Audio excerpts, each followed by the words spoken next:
Улсын хурал үйлдвэрлэлийг дэмжих тухай хуулийн төслийг хэлэлцэж эхлээд байна. Тухай хуулийн төслийг хэлэлцүүлэхтэй холбогдуулан зарим хууль болон татрын бодлогод өөрчлөлт оруулах шаардлагатай юу гэдэг тухайд хөндөгдөж байгаа юм а.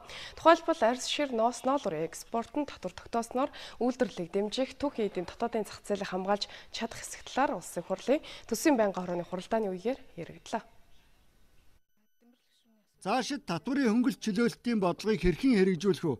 Асуудал үйлдвэрлэлийг дэмжих тухай хууль яаж тусав гэдэг тухайд төсвийн байнгын хорооны зарим гишүүн хөндөж байна. Үүнд сангийн яам болон аж үйлдвэрийн яамны төлөөллүүд тайлбар өглөө.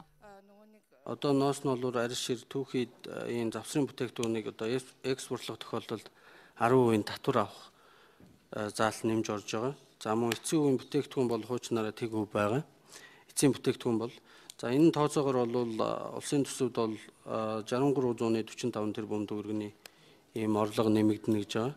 Үйлдвэрлэл үйлчлэгээ өнөөдөр бидний хувьд бол хамгийн гол нь эдийн засгаас сэргээх чиглэл дээр зайлшгүй одоо сэргээх энэ үйл ажиллагаан дээр бол татварын бодлогоор дэмжих асуудлууд бол зайлшгүй засгийн газраас хэрэгтэй ийм зүйлэлтэй.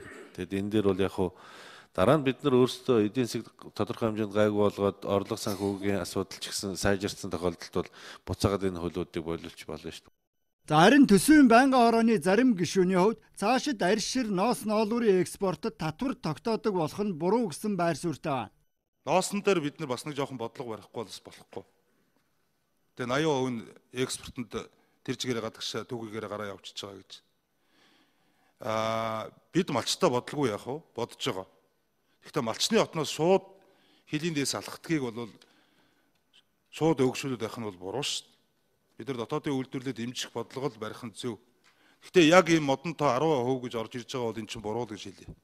Нийт монголчуудын одоо хөдөөж хоттой холбоотой амьдарч байгаа хэрэг чи Монгол улсын 3.1 нь гард иргэд.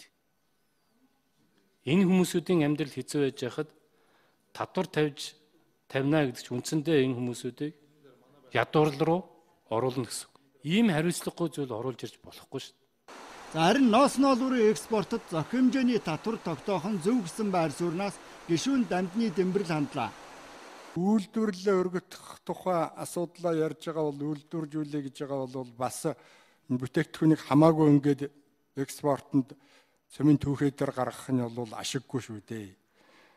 Харин үйлдвэрүүдээ энэ бүтээгдэхүүнээр нь хангаад үйлдвэрээс авах татвараа зохистой төвшөнд нь үйлдвэрлэлийнхаа татварыг аваад та малчтад бол би юу үзэл дэмжлэг үзүүлээгээд байгаа юм л.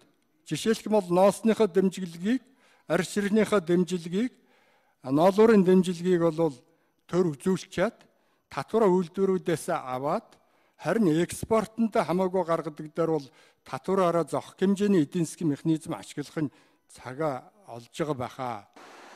Арьс шир ноос ноолуурын экспортод татвар тогтоох нь зөв эсэх асуудлыг үйлдвэрлэлийг дэмжих хуулийн төслийн хэлэлцүүлгийг явцаж шийдэе. Гэхдээ тухайн хуулийн төслийг салбарын сайд нь эзгүй байх үеэр үргэлжлүүлэх нь буруу гэж төсвийн байнгын хорооны гишүүд үзэж байна.